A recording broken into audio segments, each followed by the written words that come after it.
Hi, I'm Elise and welcome to Witch Way. Here is my Witch Watch for January 2022.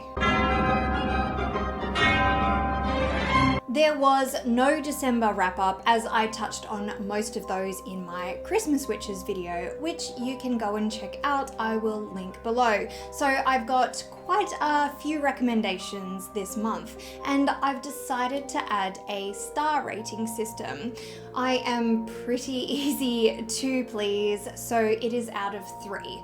3 being I loved it and would watch again, 2 being good, and 1 don't even bother. So let's get into it, starting with movies. First up is Encanto, 2021's animated adventure film. It follows a magical Colombian family who watches over their village utilizing their unique abilities and focuses on one family member in particular, the only one not to receive a magical gift. But she may be the only one to stop the family home literally falling apart. This one was an adorable film, if a little predictable, and has some great characters, so I'll give this one 2 stars. Change of pace here when next I watched Blood Pageant, a 2021 horror comedy. Yes, that is Snoop Dogg. In this film, a competitor in a reality TV show starts unwittingly using witchcraft via her manifestation board to get rid of the competition, and things start going a little too far. So her fellow competitor, who also happens to be Christian, comes to the rescue. This film was a very cringeworthy, so gets 1 star. Next is Return to Hogwarts, the 2022 Harry Potter reunion, where the cast and crew reminisce about the impact the film series has had. It was beautifully filmed, but only really worth watching if you are a die-hard fan of the Harry Potter films, so 2 stars from me there. Next was the documentary Woodlands Dark and Days Bewitched, a history of folk horror. The title is self-explanatory, and after its film festival tour was released in 2022. I'll refer you to Chapter 3, We Don't Go Back, Paganism and Witchcraft, but witches do feature heavily throughout.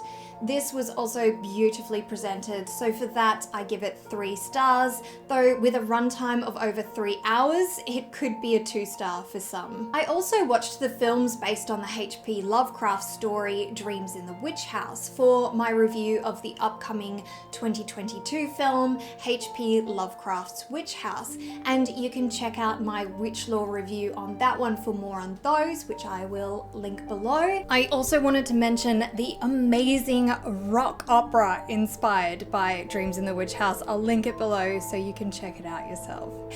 But for some more horror, I also checked out Drag Me to Hell from 2009. This follows a loan officer who is cursed by an old woman after refusing her a loan extension, and she starts to question her sanity before fighting back against the curse. I was expecting an actual horror film for this one, but this was something else. It was squeamish while having some laugh out loud B-grade horror moments.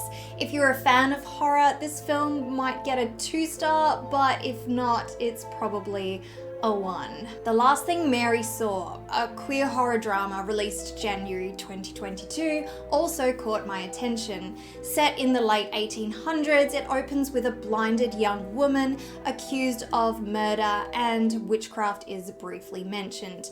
Telling her story, we find out she is the daughter of a religious household in a forbidden relationship with the maid, and they will do anything just to be together. Very little witch vibes in this one, more just the accusation of witchcraft, and it left me with so many questions, but I love the tone of the film, so for that it gets 2 stars. Most recently, I rewatched The Last Witch Hunter, a supernatural action film from 2015. After being cursed with immortality, the witch hunter is now the boogeyman for witches who use their magic to harm humans. But now he teams up with a witch to take down a rising plague that could destroy them all. I actually really liked this film. It has some beautiful moments alongside the action scenes, and I do like to rewatch it. So for that, it gets 3 stars. There have been rumors for a long time for a sequel on this one, but that still seems to be a long way off. If you're after something binge-worthy to watch, here are a few recommendations. First up is The Witcher. The series started in 2019, with the second season following in late 2021. It follows said Witcher, or monster hunter, mages, a bard, elves, and a princess, and eventually their stories intertwine. Season 1's timeline is very hard to follow, so that gets 2 stars, but Season 2 fixed that, and I think deserves a 3. This series is based off of the books of the same name by Andrzej Sapkowski.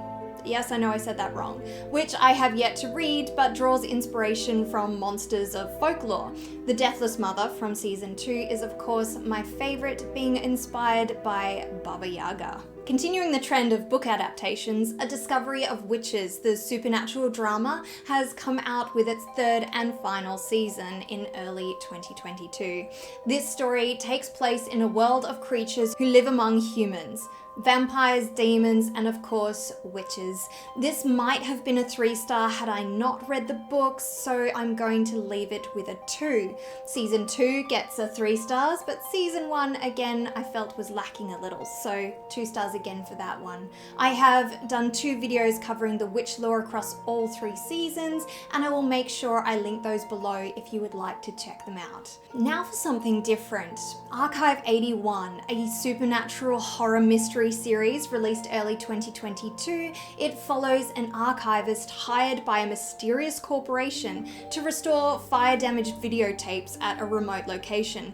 We uncover the story with him as he watches the footage of the woman who created the videos, where she tries to uncover the strange events occurring in the building she has moved into. But more than the videos link our 2 protagonists. I'm going to give this one 3 stars for its different take on found footage and the amount of occult content, though it did still leave me with some questions, but I hope to look into these more, as I will probably be delving into it for my next witch lore review. This series is based on the podcast of the same name, which itself is worth a listen. Speaking of podcasts, if you don't know of it already, let me introduce you to Uncle Bob's Magic Cabinet, a mother-daughter podcast on all things magic and mythology in pop culture.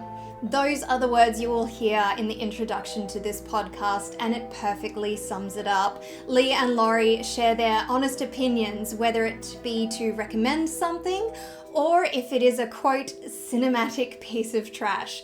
I'll link it below if you want to check it out yourself, but now onto my monthly book recommendation. The Lives of the Mayfair Witches by Anne Rice. This supernatural horror trilogy follows the Mayfair witches and the entity that has attached itself to their family. You can actually see the 3rd installment of this series in the background in one scene of The Chilling Adventures of Sabrina, which I did mention in that witch lore review, which I'll also link below if you want to check it out. This recommendation unfortunately does come with some sad news, as the author passed away in December 2021, but what a legacy she has left behind. The Mayfair Witches also cross over with Anne Rice's other series, The Vampire Chronicles, in Merrick, Blackwood Farm, and Blood Canticle. So there is a lot to sink your teeth into with these. If you will pardon the pun, that's my attempt at lightening the mood. Both of these series have been slated for upcoming TV adaptations, which would be amazing to see. Let me know your witchy recommendations and what you have watched or read lately. And if you liked this video, please make sure you like, share, and subscribe for more. And as always, thank you very much for watching here on Witch Way.